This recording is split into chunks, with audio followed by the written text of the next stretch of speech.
సైన్యములకు అధిపతియగు యెహోవా. ఆయన నిజముగా దేవుడు. ఆయన అడ్రస్ ఎక్కడంటే ఇంకెక్కడ? బెత్లెహేములోనే కదా, యెరూషలేములోనే కదా, గలిలయలోనే కదా. ఇంకెక్కడ ఆయన తిరిగిన ఆయా ప్రాంతములే కదా.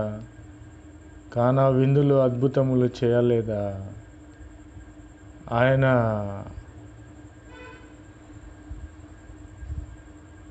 బెత్లెహేము వాడే కదా అని మనం అనుకొనవచ్చు. కానీ అది పొరపాటే. ఎందుకంటే దేవుని అడ్రస్సు ఎక్కడుంది అంటే మనము తెలుసుకుందాము.